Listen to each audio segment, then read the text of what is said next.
In the summer of 1949, a wheat farmer in western Nebraska filled out a church committee form, signed his name 3 times, and mailed away a promise to a woman he had never met. He promised her a bed, a wage, and work through the harvest. The town said he'd gone soft in the head. Some said worse. 4 years earlier, the same country she came from had taken his only son and buried him in a place Emmett Vance could not find on any map he owned. I was his foreman. I had helped raise that boy.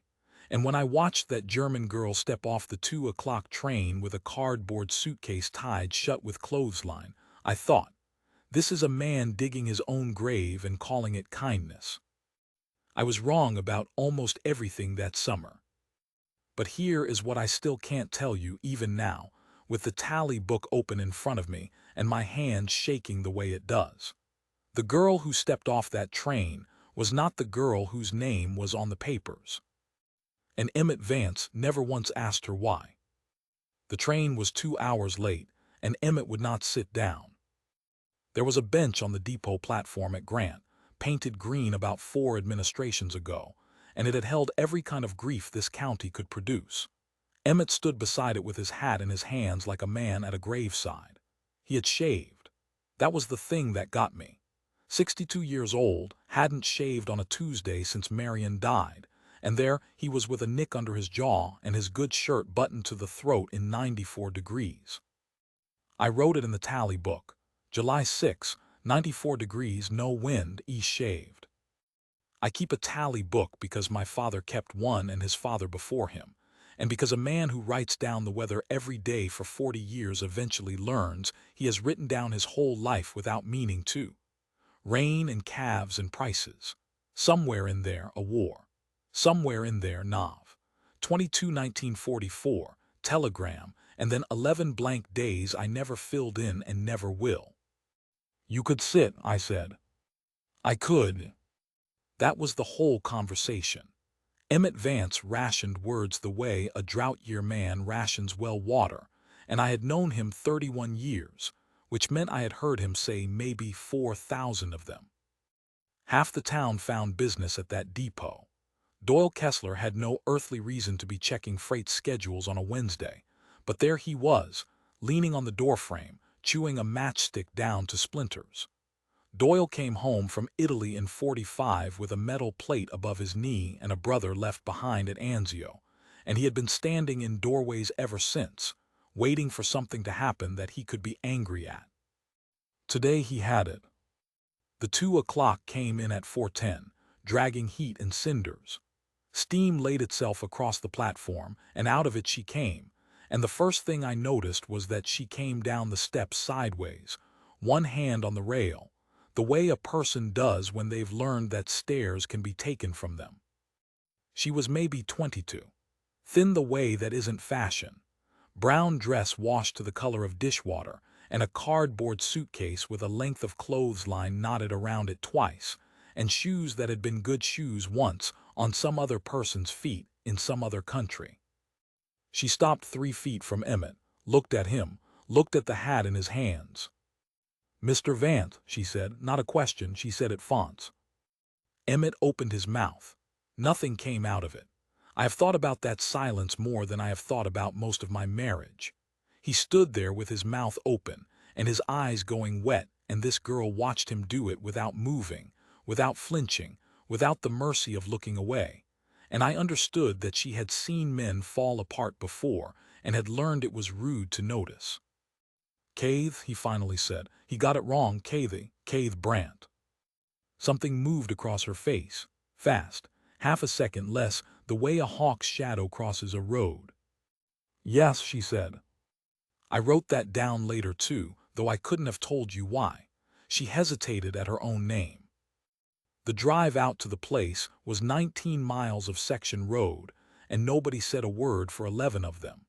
She sat between us with her knees together, and her hands on the suitcase, and her eyes going over that country like she was checking it for something. I'll tell you what western Nebraska looks like in July if you have never had the privilege. It looks like the ocean decided to become wheat. It runs to every horizon and it moves. It moves.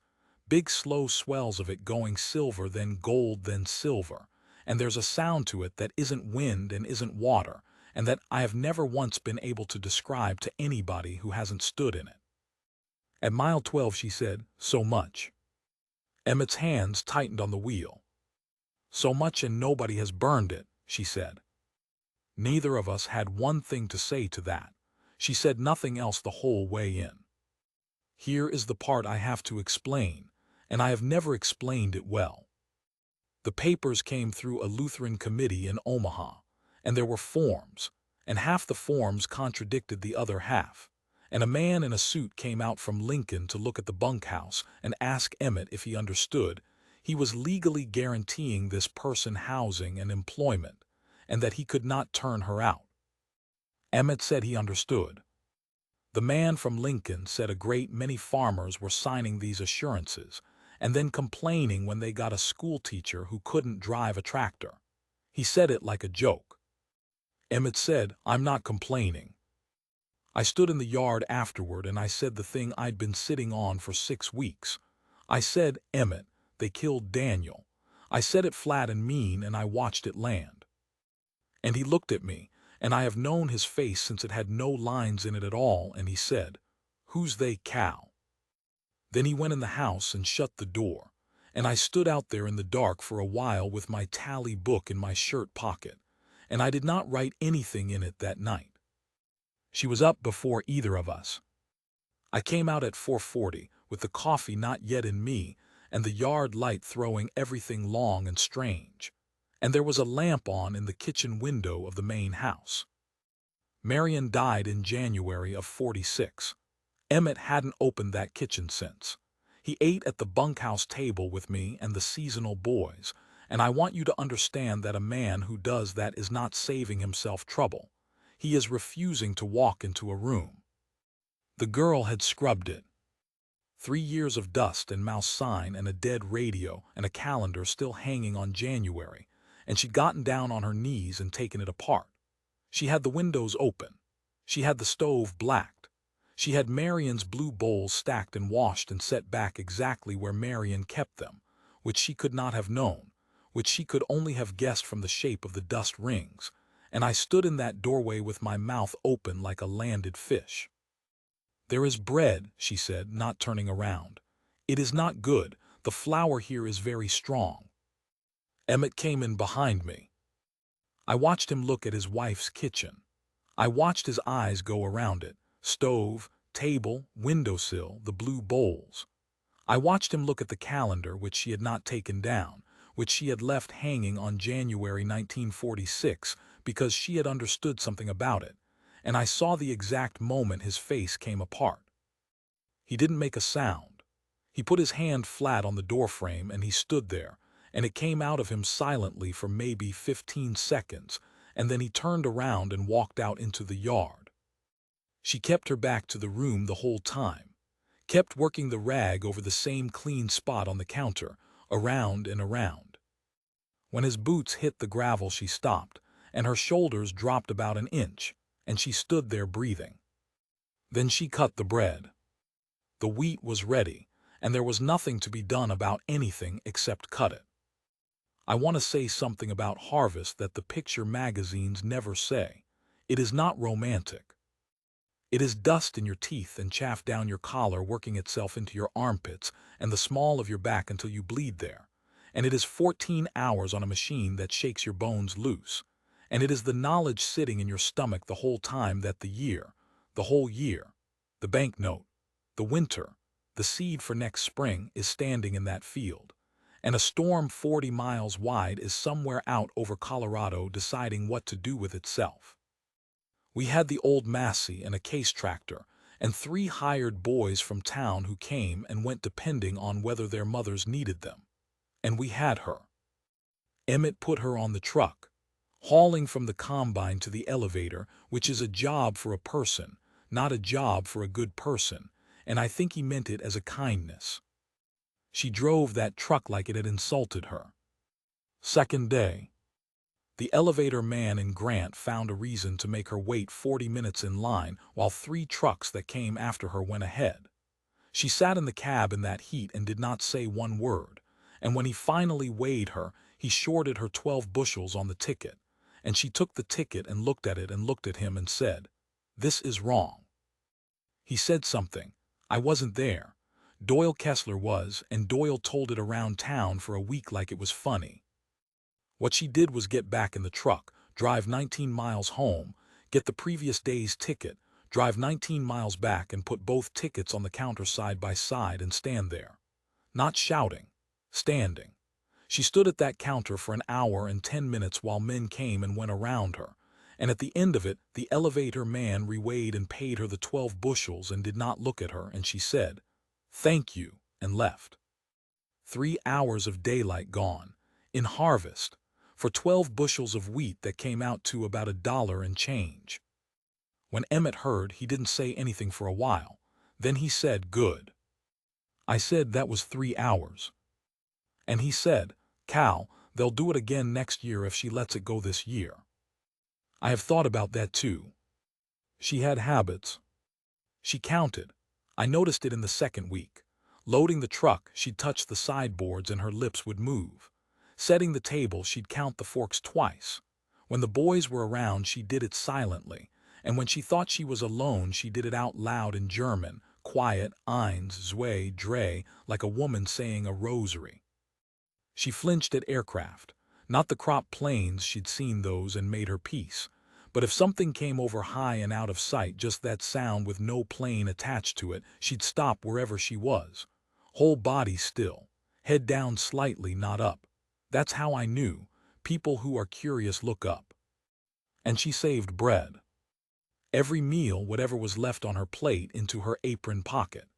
Crusts, heels, a corner of biscuit. I thought she was feeding the barn cats until I went looking for a strap in the bunkhouse loft and found a coffee can up there with maybe 2 pounds of hard bread in it, dried out, going green at the edges. Weeks of it. I put the lid back on and I climbed down the ladder, and I sat on the bottom rung for a while. I didn't tell Emmett, I wrote it in the tally book instead. July 19, 101 degrees, bread in a can. The trouble came on a Saturday, the way trouble does, because Saturday is when a farming county has time for it. We were in Zimmer's for dinner, which was Emmett's idea, and I think it was the closest he ever came to making a public statement about anything. He walked her in through the front and sat her at the counter and ordered her the roast beef. The room got quiet in that way rooms do, not silent, just arranged. Ruth Havorson was 2 stools down. Ruth taught the 4th grade and had been engaged to Daniel Vance for 11 months and had not, in 4.5 years, taken off the ring. She had been to the house every Sunday since the telegram. She had cleaned it for Emmett when he wouldn't. She had, I believe, loved that boy in the total unrecoverable way that only happens once and only when you're 19. Ruth looked at the girl, and the girl looked back and did not know, and smiled a little, the uncertain smile of a person who has understood that she is being looked at and hopes it is friendly. Ruth put her money on the counter and walked out. Emmett half rose, sat back down. And Doyle Kessler said from the booth, loud enough, "Ask her what her daddy did in the war." The fork stopped halfway to her mouth. "Doyle," I said. "No, I'm asking. It's a fair question." He was standing now and he wasn't drunk, which was the worst part. "Ask her. Go on. Ask her where he was in 44. Ask her what he was doing while Dan Vance was getting shot to pieces in a forest." Nobody moved. That's what I remember. Zimmer's had 18 people in it and not one of them moved, including me, and I've had a long time to sit with that. She set the fork down, lined it up square with the plate. She said, "In 1944, my father was 51 years old. In February, they took him for the Volkssturm. He had a hunting rifle from before I was born and 11 bullets. In March, a Russian tank shot him and he died in a beet field 2 kilometers from our house and my mother, and I could not go and get him for 6 days. Nothing. I did not ask him what he thought," she said. "He was my father. He gave me pear candy in my coat pocket. I was 17. I did not ask him anything." She picked the fork back up. "Your beef is very good," she said to Zimmer. "It is too much. I am sorry I cannot eat this much." Doyle stood there. His jaw was working and his hands were opening and closing, and I watched a man try to find the shape of an enemy in a 90-pound girl at a lunch counter, and fail, and hate her worse for it. He said, "It don't make it even." And she said, and she was not being cruel, that's the thing, she said it like she was agreeing with him, "No, nothing makes it even. There is no even." Then Emmett Vance stood up. He put a 5 on the counter for a $1.40 meal, and he set his hat on his head and he said, "Doyle, your brother and my son are in the same ground. I don't hold you to account for what your daddy did in 18, and I'd take it kindly if you'd extend me the same." He waited. "You come out to the place. Any Sunday. You come out and eat at my table." And he walked out. That was 59 words. I counted them later. Most he ever said at once in my hearing. Doyle never came. I started liking her, is what happened, and I resented it. It came in pieces. It came when she found the roller chain on the combine seizing and pointed at it and said, "This is dry." And I said it was fine, and it wasn't fine, and 2 hours later it ate itself, and she never once said anything about it. It came when the youngest hired boy, Merle, 14, put his hand where his hand ought not to have been on a moving belt, and she had his arm out and was wrapping it in her own skirt before I'd finished getting off the tractor. And she talked to him the whole way to Grant in a low, steady voice in a language he did not speak, and he stopped screaming inside of a mile. It came at night. She sat on the bunkhouse steps in the dark, and she was learning English off a Sears catalog. That's what she had, that's what there was, and she'd read the descriptions out loud very slowly. Durably, wash fast, guaranteed. Once I heard her say guaranteed about 6 times and then laugh once quiet at nothing I could see. And it came in the way she was with Emmett, which I did not have a word for then, and am not sure I do now. She never touched him. Not once that whole summer. But she'd set his coffee down at his right hand without being asked because she'd noticed the left one aches. She'd take the chair beside him instead of across from him, so he wouldn't have to be looked at. When he'd go quiet in the middle of a sentence and stay quiet, and he did that 4 or 5 times a week, just stop, gone somewhere, she'd keep working right through it, shelling peas, mending, whatever, so that the room wasn't waiting for him to come back. He came back easier, I noticed that. He came back faster than he used to. And he started talking. God help me, he started telling her about Daniel, not sad things. He told her that Daniel at 9 years old tried to teach a heifer to jump a fence. He told her Daniel could not carry a tune in a bucket and sang anyway, loud, every morning from the barn. I hadn't heard that boy's name in his mouth in 4 years. Aug 2, my book says, 96 degrees. Wind SW 15, he laughed. The fire came on the 11th of August, with about 80 acres left standing. A bearing went in the combine, and I'd like to tell you it was nobody's fault, and it was mine. I'd let it go one more day. The chaff went up like it had been waiting its whole life to, and the wind was southwest at 15 and building, and the fire took the stubble and started walking east toward 80 acres of standing wheat, and past that the house. Emmett came off that machine with his sleeve on fire. What you do is you cut a break. You take the tractor and the disc and you tear up a strip of bare dirt, and you pray the fire gets there before the wind does. The tractor was a quarter-mile off. Merle was on it. Merle was 14 and he froze. He just stopped, standing on the drawbar staring at the smoke, and Emmett was on the ground beating his arm out with his hat, and I was running, and I was 58 years old and I was not going to get there. She got there. She came across that stubble flat out with her skirt in her fist, and she went past Merle, past him, up onto the tractor. And I watched a girl who had never in her life driven a case tractor find the clutch by touching every pedal until one worked. She dropped the disc and she went. Straight line, east to west, right across the head of the fire, close enough that the paint came off the right rear fender and stayed off. She got to the end and she brought it around and she came back and did it again. A second pass.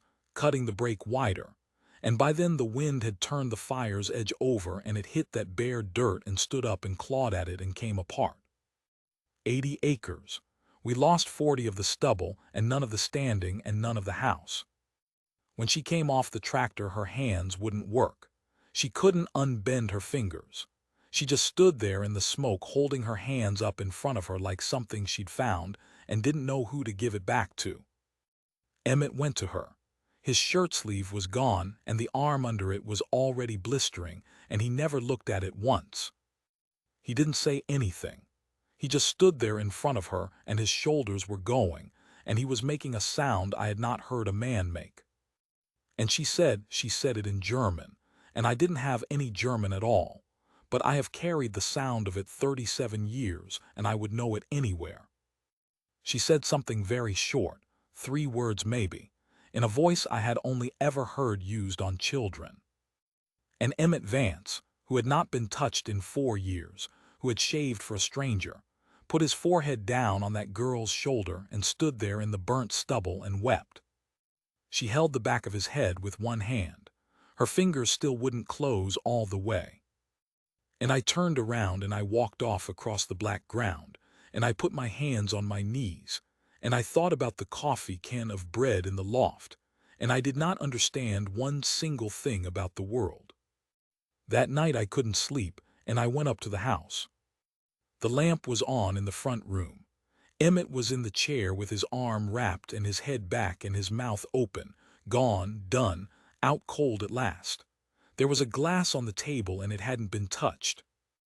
And on the floor beside his boot, where it had slipped out of his shirt pocket, was a piece of paper folded so many times and so long that the creases had gone furry. I'm not going to make excuses. I picked it up and I opened it. It was 2 pages. The first was in German in a small careful hand, a girl's hand, the letters all standing up straight like they'd been told to. The second was the same thing in English, typed, with a stamp from some office in Frankfurt. It said that in November of 1944, near a village whose name had 3 consonants in a row, an American soldier had been left in a field for 11 days because no one could reach him. It said that a woman and her daughter went out at night and dug a grave in the frozen ground with a coal shovel, took 2 nights and buried him, and marked it with a cross of birch, and kept his tags and his photographs because they thought that someday somebody would come. It said the family's name was Brandt. It said the daughter's name was Kev. It was signed in that same straight-standing hand, Kev Brandt, 19 jar. And clipped behind it, held on with a rusted pin, was a photograph of 2 girls in front of a whitewashed wall. One was fair and square-jawed and looked at the camera like it owed her money. The other one was thin and dark and standing half behind her sister, and she was the girl asleep in my bunkhouse loft 80 yards away. There was writing on the back, 2 names. I couldn't read the German script, but I could count, and there were 2 names, and I stood in that lamplight for a long time with my thumb over the second one. Then I heard the screen door. She was on the porch in the dark with a shawl around her, and she'd been crying, and she had the coffee can from the loft in both hands like she'd come to confess it. She saw the paper in my hand. Nobody spoke for a while. Out in the burnt field something ticked and settled as it cooled. "Cal," she said. It was the first time she'd ever used my name. I said, "He wrote to you. He didn't take a name off a list. He wrote to you." "Yes. He's been looking for you since '46. Since 1945. Very quiet. The letters came back. 4 times they came back." I looked at the photograph. I looked at the fair girl who owed nobody anything, and I heard myself say it, and my voice came out wrong, came out like something a long way off. "Where's Kev?" And she stood there on that porch in the dark with the can of dried bread in her arms, and she looked at the door behind me, at the man sleeping on the other side of it with his son's grave in his shirt pocket, and she said, "In the ground at Bremen, 2 years now, there was a fever in the camp where we waited." The can of bread shifted in her arms. She looked down at it like she'd forgotten she was holding it, then set it on the porch rail, careful, quiet, the way you set down something in a house where someone is sleeping. She was to come, she said. It was Kev he wrote to, Kev who wrote to him, everything was Kev. And you. And I was there. The screen door had a spring on it that was going. It made a low sound in the dark, a kind of hum, and neither of us looked at it. He's fed you, I said. He's housed you. He signed a paper with the government of the United States on it and put his name to it 3 times, and he did it for a girl who's dead. Yes. You let him. Yes. I wanted her to argue. I have thought about that. I wanted her to give me something to knock down, and she just stood there in her shawl agreeing with everything I could think to accuse her of, and I felt the ground go out from under whatever it was I was building. Why, I said. She was a long time answering. Because I had her papers, she said, and her name and her letters and a photograph of a man I never met, and nothing else. Nothing at all else in the world, Cal. She said my name again, and it did something to me. And because he did not stop writing, even after, the letters came to the camp addressed to her, and she was in the ground, and I opened them because someone had to open them, and he wrote about the wheat and about a boy who could not sing, and I. She stopped. I read them so many times the paper broke. Out east of us the burnt ground ticked and cooled. Somewhere the pump house was cycling. You could have written him the truth. And then what? Not a question. She wasn't defending herself. She was just following it through the way you follow a fence line to see where it ends. Then he has nothing. Then a stranger writes to say the girl who buried your son is dead of a fever, and here is her sister, who is no one, who will pay for the sister's ship. She smoothed the shawl. Nobody, and nobody should. It is not a debt. He does not owe me a country. I said, then what are you doing here? And she turned and looked out at the field, the black 40, and the 60-some acres still standing behind its silver under a hard moon, and she said, I am working. I am doing the work. It is not nothing to do the work. I went home and I didn't sleep, and at 4:40 I came out, and there was a lamp in the kitchen window and bread on the table, and she was in the yard already, greasing the chain on the combine, which is my job, which I had not done, and which is why we had a fire. Nobody said anything. We cut wheat. That's the part nobody puts in the picture magazines either. The world ends and then you get on the machine, because there are 60 acres standing, and there is weather over Colorado, and the bank does not care about your soul. We cut wheat for 6 more days. I didn't tell him. I want that on the record, in whatever this is.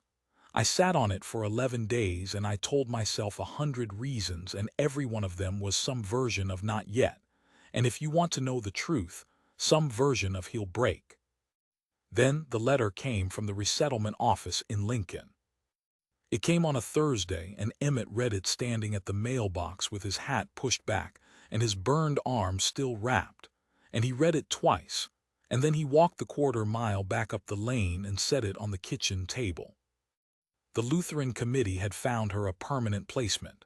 Milwaukee, a German-speaking congregation, a room with a widow, a job in a bakery on Center Street. It was, the letter said, an excellent opportunity for Miss Brant to build a life among her own people. It said there would be a hearing to formalize her status. In Lincoln, October the 4th, she was to bring her documents. All of them, it said, underlined by somebody's typewriter. She read it. She set it down. She went to the sink and put her hands in the dishwater and stood there. And Emmett said, you don't have to go. And she said, I have to go to the hearing. Well, he turned his coffee cup a 1/4 turn. You don't have to go to Milwaukee. She stood at that sink with her back to him for what felt like a season. Mr. Vance, she said, Emmett. And I stood up so fast my chair went over backward, and I said something loud and stupid about the swather, and I got her out of that room, and I was shaking when we hit the yard. She looked at me. She wasn't angry. She looked at me almost kindly, which was worse. You want to tell him yourself, she said. I want you to. Yes, she nodded slowly. That is right, that is the correct thing. Then, Cal, there is more. I know there's more. No, she said, you do not.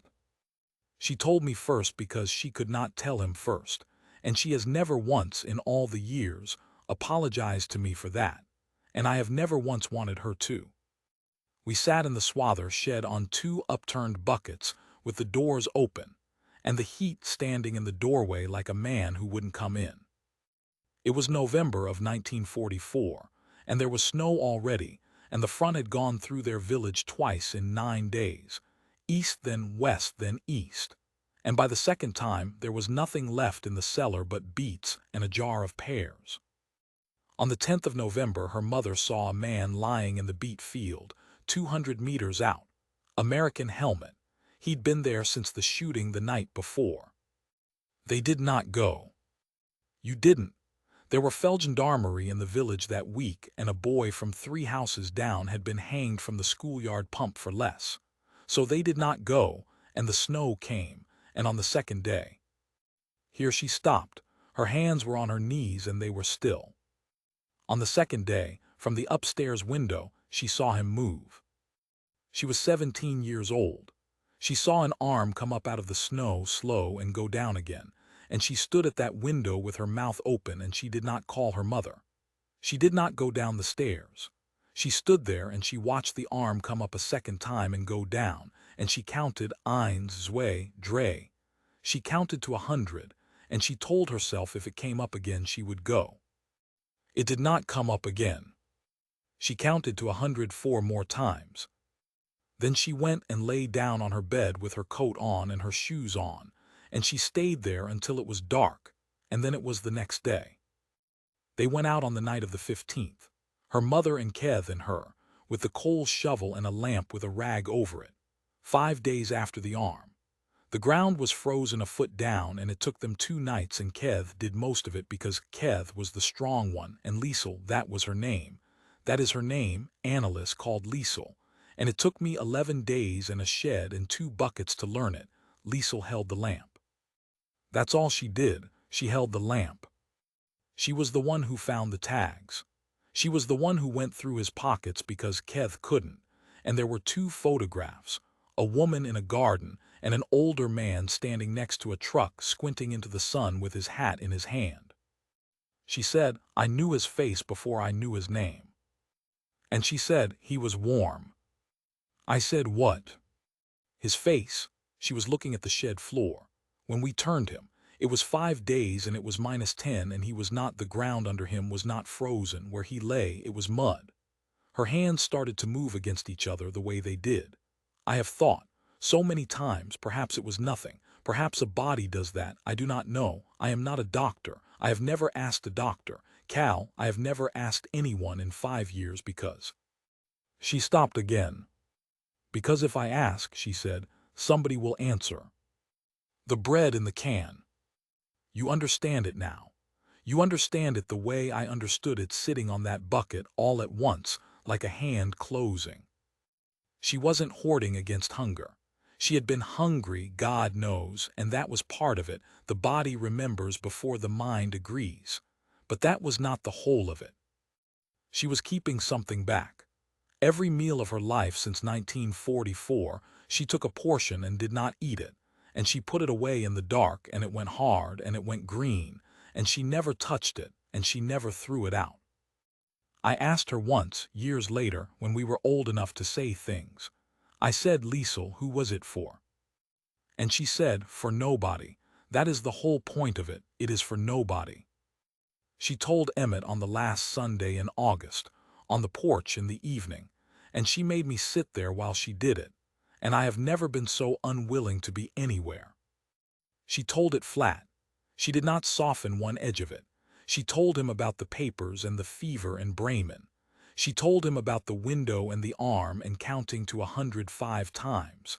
She told him the ground was not frozen where his son lay. She said, I was a coward. There was time and I was afraid and I did not go.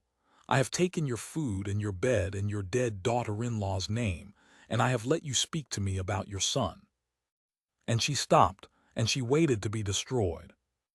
Emmett Vance sat in his chair with his hands on the arms of it and looked out at the yard. I watched the light go off the barn roof. Finally he said, "Kev." She flinched. Kev was the tall one, he said. In the picture, square in the shoulders, looked at the camera like she'd fight it. He rubbed his thumb along the chair arm back and forth, over a worn spot he'd made himself over 30 years. You were behind her, half behind her, head down some. She didn't move. "Girl," he said, "I've had that picture in my pocket since the spring of '46. I've looked at it more than I've looked at my own face." The pump house cycled on. "I knew at the depot," Emmett said. "You come down them steps and I knew before your foot hit the boards." She said, "Why?" And he was quiet a long time. "Because you come," he said. That was it. That was the whole of it. He didn't build on it. He sat there with his burned arm and his boy's grave folded in his shirt pocket, and he said, "Because you come," and there was nothing after it, and there did not need to be. She put her face in her hands. He let her. He didn't reach over.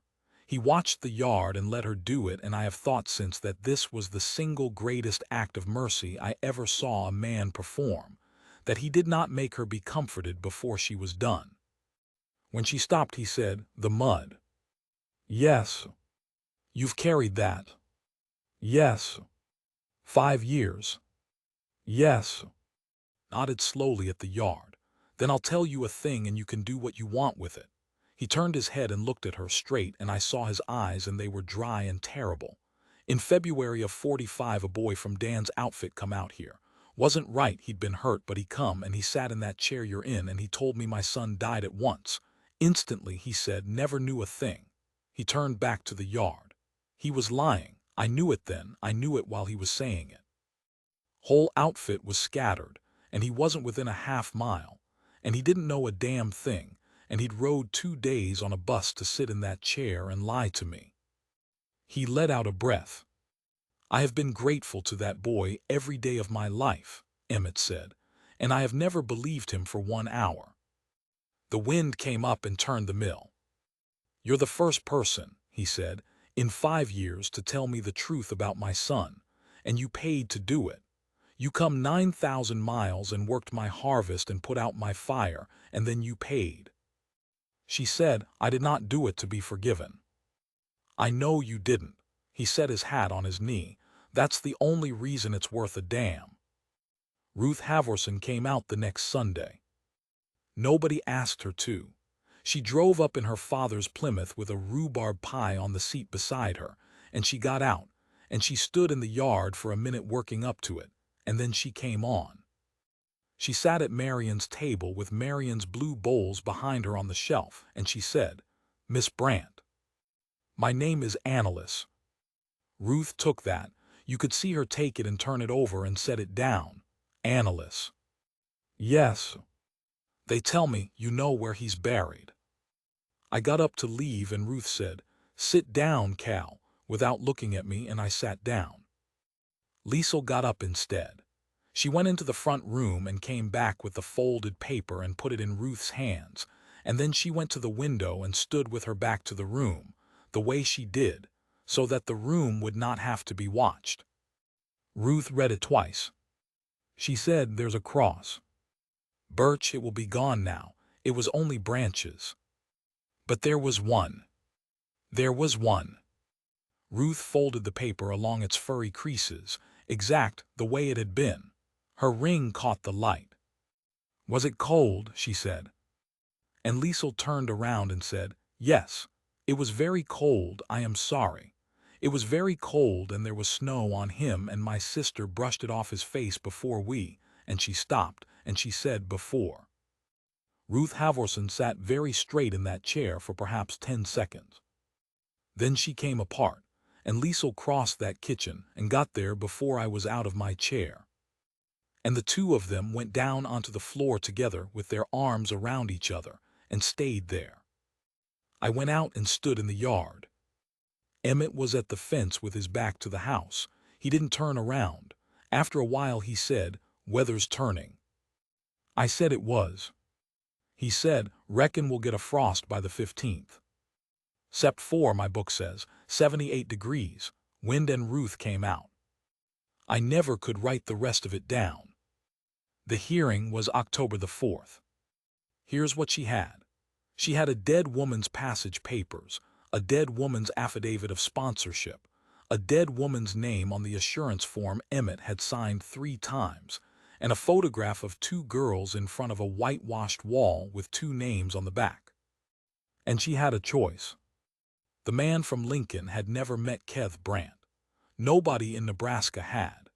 There was a war's worth of paper burned in Europe, and 100,000 people wearing names they'd been given by tired men at folding tables, and Emmett Vance could have driven her to that hearing and sat beside her while she said, yes, I am Keth, and in 4 minutes it would have been over forever. We talked about it. God forgive us, we sat at that table and talked about it for 2 hours like men planning a fence line. Emmett said the thing that ended it. He said, she's already dead, Liesel, don't make her a liar too. And Liesel said, yes. Then she went out to the truck and sat in it by herself for a while. Doyle Kessler heard. Grant, Nebraska, population 1,100, and Ruth had told her father, and her father was on the church committee, and by the end of September it was everywhere, and there wasn't a thing to be done about it. Doyle came out on the 2nd of October. I saw him coming up the lane and I went for the house, and Emmett came out on the porch and stood there, and Liesel came out behind him, and Emmett put his arm across the doorway without looking at her, which was the closest that man ever came to a curse word. Doyle got out of the truck. He had a paper in his hand. He said, there's a man in Lincoln I could call. Nobody said anything. 2 minutes on the telephone, Doyle said. That's all it'd be. He came halfway across the yard and stopped. His bad leg was troubling him. You could see it, the way he set the foot. My brother's in a hole in Italy, he said, and I don't know the name of the town. His voice went out from under him and came back. I got a letter says he's in a cemetery near Nettuno. That's what I got. I got near. He looked at the paper in his hand and then he looked at her. You know where his boy is, don't you? You could take a man to the spot. Yes, Liesel said. To the spot. 200 meters east of the Weber house. There was a stone trough for cattle. He is 4 meters north of it. I could take you in the dark. Doyle Kessler stood in that yard with his mouth open. Then he crumpled the paper in his fist, and he threw it down in the dirt, and he got in his truck and he drove away, and he did not come to the house that year or the next. In 1953, he brought a heifer up the lane that had gotten into our fence, and he stayed for dinner, and he was there every Sunday after that until he died. Men are not simple. I have never once found one that was. She went to Lincoln on the 4th of October, and she told them the truth. Emmett drove her. He wore the good shirt. She wore the brown dress because it was the only dress, and she had made it look like something else with a collar Ruth gave her. They were gone 3 days. I stayed with the cattle and I wrote in the tally book, Oct. 4, 5, 6, and the temperatures and nothing else, and if you look in that book today you can see where I pressed too hard. I'm going to leave a space here for the 3 days. Not because I don't know, because it doesn't belong to me, and because after a certain point in a life you learn that the way you honor a thing is to not put your hands all over it. What I'll say is this. There were 4 men behind a table, and one of them had been at Bostonia, and one of them had a form to fill out, and those are not the same man, and she stood in front of both of them and did not lie. And on the 7th of October, at about 4 in the afternoon, I was in the west lot with a post-hole digger, and I heard a truck on the section road, and I stood up. It came up the lane slow, the way Emmett drove, and it stopped at the gate, and both doors opened. I put down the digger and I put my hands on my knees, and I stayed like that a while. She was on the place for 32 years. There was more paper. There was a lawyer in Ogallala and a congressman's office and a private bill that took until 1953, and I am told it is a hard thing to get a private bill and that it took letters, and I have never been shown those letters. But I know that Ruth Haverson wrote one, and I know that Doyle Kessler, who could not spell worth a nickel, wrote one and had the schoolteacher fix it. She and Emmett never married. Grant talked about that for 20 years and got no help from either of them. I don't know what it was. I have my idea. I think there are things that don't want a name put on them because names are how you lose things, and those two had lost enough to know. She learned English off that catalog, and then off the newspaper, and then off nothing. And she never lost the accent, and she never once said guaranteed without a little something around the mouth. She ran that place after Emmett's hip went. She ran it well. She fought the elevator every fall of her life on principle, and she was right about 80% of the time, which in this county makes you a legend. Emmett died in March of 1961, in the kitchen at the table in the afternoon, with the door open to the yard. She was at the sink. She said he said something about the mill needing grease, and then he didn't say anything else. We buried him next to Marion. There's a space on the other side. It's still empty. She planted birch, 6 of them, on the north side of the house where nothing grows, and they never did amount to much, and she watered them by hand every summer of her life, and half of them lived. The bread. She stopped keeping it. I don't know exactly when. I know that sometime in the 50s I was in the loft after a strap and the can was gone, and I came down the ladder and I never asked and she never said. But I found it again in 1974 when we cleaned out the machine shed. Different can, not so much in it. Maybe a year's worth, maybe 2, dried to nothing, from some stretch I don't know about and can't place and never will.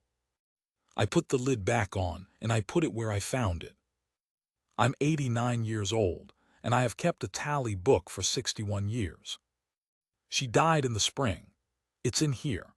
I wrote the temperature and the wind, and then I wrote her name, and it's the only name I ever wrote in this book besides Daniel's, and there's a lot of white space under it, and I've been looking at it since April. There's a thing I've never written down and I want to now, and then I'll close it. That night on the porch in the smoke after the fire, when Emmett put his head on her shoulder and she said those 3 words in German that I have carried 37 years. I wrote them down phonetic in this book the next morning, the way they sounded, and I've never known what they meant. Last year Ruth's granddaughter came out. She teaches German now. Of all the things in this world, I showed her the page. She looked at it a long time, and then she looked up at me and she said, "Cal, are you sure?" And I said I was sure, and she told me. And I have not been able to write about it since, and I'm not going to now, because you've got the whole of it already if you've been paying attention, and because there is a limit to what a man ought to be asked to say out loud about.